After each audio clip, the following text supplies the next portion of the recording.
Oke, tidak terasa sudah sampai di segmen terakhir. Saya mau kasih kesempatan ke Bu Rostin dulu. Bu Rostin, sepertinya harus ada yang digalakkan ya dengan kondisi seperti ini ya. Sudah agak miris gitu. Silakan Bu Rostin. Satu, stop menjadi munafik. Itu harus deh. Jadi jangan semua kok dibilang tabu, semua dibilang enggak, jangan. Ya. Ini kita itu sudah menjadi warga negara dunia.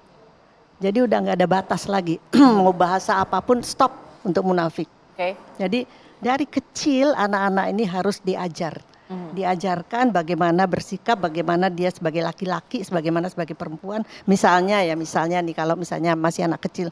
Anakku kecil dulu umur 5 tahun udah, ayo kamu jadi imam. Jadi paling enggak dia dikasih semacam tanggung jawab. Ya. Meskipun mau ngapain sih lu jadi imam, tapi ya begitulah.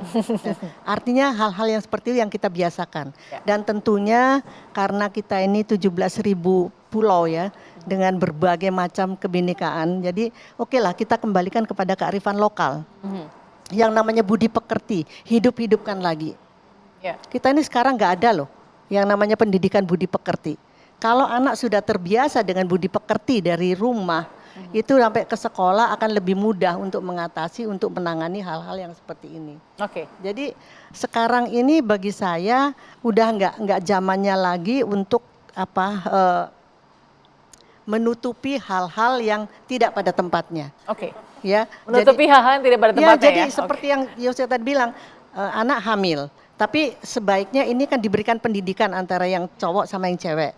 Tapi udah deh kan yang penting mereka tidak berzina karena sudah menikah. Baik. Ini kan padahal tujuan kita untuk anak ini mendapatkan masa depan yang lebih baik. Itu munafik bagi saya gitu loh. Ya jadi ini stop it gitu loh. Don't be so stupid gitu ya. Oke, baik. Gimana sih caranya?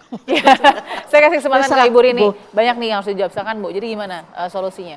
Ya, solusinya untuk melakukan pencegahan maupun penanganan terhadap perkawinan usia anak ini harus dilakukan oleh seluruh stakeholder, pemerintah, baik dari pemerintah maupun pemerintah provinsi, pemerintah kabupaten kota, sampai ke tingkat level terendah, wilayah terkecil, yaitu desa kelurahan.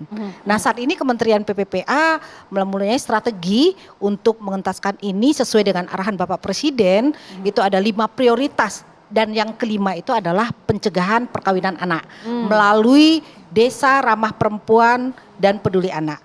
Desa kelurahan ramah perempuan peduli anak. Nah ini kita harus mulai melibatkan seluruhnya. Tadi perguruan tinggi, bagaimana melibatkan mahasiswa-mahasiswa KKN, bagaimana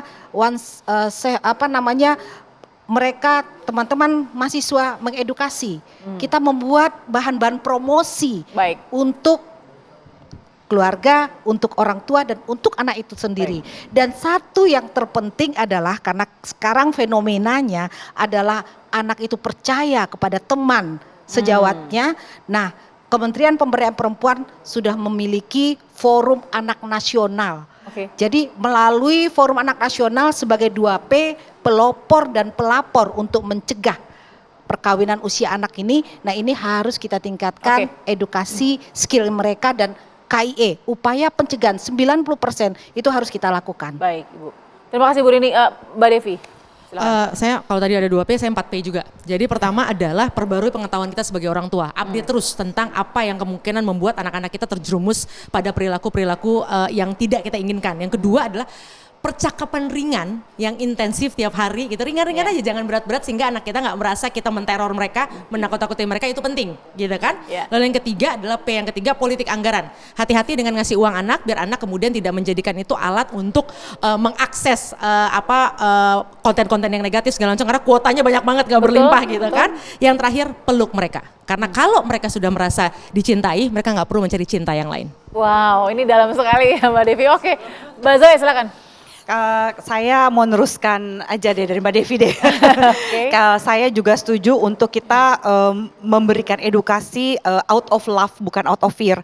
Jadi bukan menakut-nakuti mereka, tapi justru mengatakan dengan cinta. Mengatakan dengan cinta itu orang tua selain mengupgrade dirinya tentang teknologi. Jadi udah nggak bisa, aduh ya udah tua nih susah nih, nggak bisa. Sekarang udah zamannya teknologi.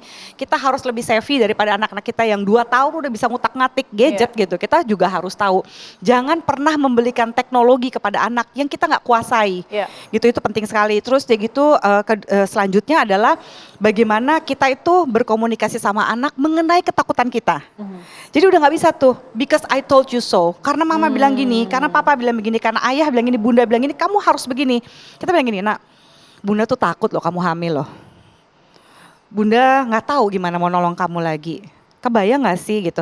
Jadi kita biasakan untuk berbicara sesuatu yang jujur dan kita juga jadi nggak norak atau nggak kita mau sok-sok gaul, anak kita akan ya ada apa sih nih yang bundaku nih gitu ya. Ini kita bener-bener jujur kayak kita takut gini, apa yang bisa kita lakukan ya nak gitu. Jadi kita ajak dia berperan serta, bertanggung jawab. Berpikir ya. Ya berpikir bahwa yuk ini adalah masalah kita. Jadi jangan sampai aku sendiri sebagai orang tua ketakutan, dianya itu nggak diajak untuk ngambil keputusan kayak gini. Kita nego deh. Bolehnya pulangnya jam 11 atau jam 1 malam atau jam 10. Kenapa? Gitu. Nanti kalau ada apa-apa di jalan terus kita nggak bisa nolong jadi orang tua kan takut nak. Gitu. Jadi ketakutan gitu. Nak kalau pacaran sama ini kamu ngeri atau kamu punya kenyamanan apa sih pacaran sama dia? Kita dengerin dia dulu juga supaya kita benar-benar bisa komprehensif juga ngebantu skillnya dia kan. Kalau kita nggak mau denger, kita selalu maksain ininya kita, susah juga kita mengasih seks edukasi bentuk apapun kepada anak. Buat ruang itu dan nyamankan ruang aman itu ya. Make time untuk keluarga untuk kemudian membuka percakapan-percakapan yang jujur ya dan terbuka. Terima kasih luar biasa, ini pembicaraan yang sangat bermanfaat juga, mudah-mudahan juga didengar oleh orang tua yang membutuhkan masukan dan insight yang tepat. Terima kasih Ibu Rini Handayani, Mbak Devi Ramawati, Ibu Rostin Ilyas dan juga Mbak Zoya Amirin. Kita akan sambung lagi perempuan bicara dengan topik-topik yang lebih menarik lagi minggu depan. Sampai ketemu, sampai jumpa.